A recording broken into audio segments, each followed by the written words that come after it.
சட்டமைய உறவுகளுக்கு எனது அன்பார்ந்த வணக்கங்கள். இன்றைக்கி நம்ம பார்க்கக்கூடிய விஷயம் பார்த்திங்கன்னா இந்த 420 அப்படின்னு சொல்லி இந்த நம்பர் கண்டிப்பாக எல்லோரும் கேள்விப்பட்டு இருக்கோம். அப்படி என்ன சொல்லுது இந்த 420 அப்படின்ற பிரிவு?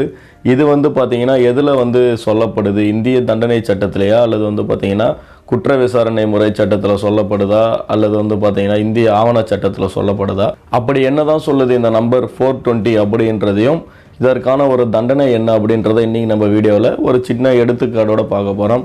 மறக்காமல் இந்த வீடியோவை பாருங்கள், பிடிச்சிருந்தால் லைக் பண்ணுங்கள், ஷேர் பண்ணுங்கள், தொடர்ந்து உங்கள் ஆதரவு கொடுங்க, சப்போர்ட் பண்ணுங்கள். எனக்கு சட்டங்கள் எளிய முறையில் மக்களுக்கு கொண்டு சேர்க்கணுன்ற ஒரு நோக்கத்துக்காக நம்ம சேனல் ஆரம்பிக்கப்பட்டது.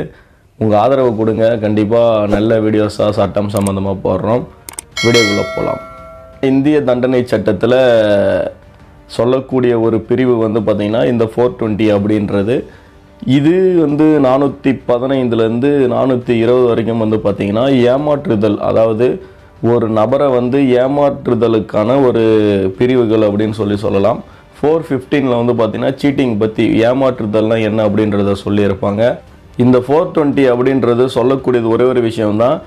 ஏமாற்றி அல்லது பார்த்திங்கன்னா ஒரு பொருளை ஒரு நபர்கிட்ட கொடுக்கறதுக்காக நம்ம ஒரு தப்பான ஒரு முறையில் அவங்கள சீட் பண்ணி நம்ம அந்த பொருளை அவங்களுக்கு கொடுக்கும்படி நம்ம இணங்க செய்தல் பார்த்திங்கன்னா இந்த 420 அப்படின்ற பிரிவு சொல்கிறது. இதை பார்த்திங்கன்னா நம்ம cheating and dishonestly inducing delivery of property அப்படின்னு சொல்லுவோம்.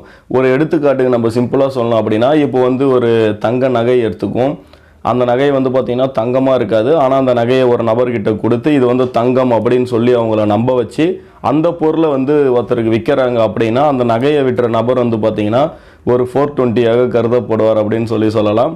இன்னொரு விஷயம், இப்போ ஒரு எக்ஸாம் ஒன்று இப்போ நம்ம எழுத போகிறோம்னு சொல்லி வச்சுக்குவோம்.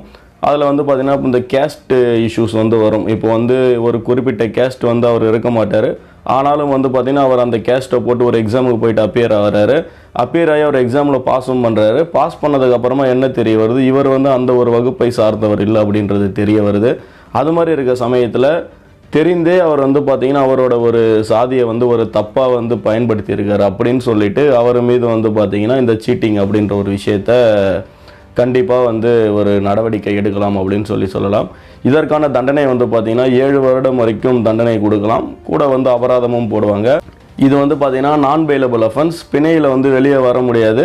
அதுவும் பார்த்திங்கன்னா இந்த ஒரு பிரிவு 420க்கான இது பார்த்திங்கன்னா நம்ம 415, 16, 17, 18 கம்பேர் பண்ணுறப்போ பார்த்திங்கன்னா இந்த 420ன்றது கொஞ்சம் ஸ்ட்ராங்கான பிரிவு அப்படின்னு சொல்லலாம். ஒரு நபரை தெரிஞ்ச ஏமாற்றி அவரை நம்ப வச்சு நம்ம ஒரு விஷயத்தை பண்ணுறோம் அப்படின்னா அது சீட்டிங்கில் முடியும். அது இடம் சம்மந்தமாக இருந்தாலும் சரி, பொருள் சம்மந்தமாக இருந்தாலும் சரி, இது எதுவாக இருந்தாலும் ஒரு நபரை நம்ம சீட் பண்ணி அதில் பார்த்திங்கன்னா நம்ம ஒரு ஆதாயம் பெறறோம் அப்படின்னு சொல்லி தெரிய வருது அப்படின்னா அது கண்டிப்பாக 420 அப்படின்னு சொல்லலாம்.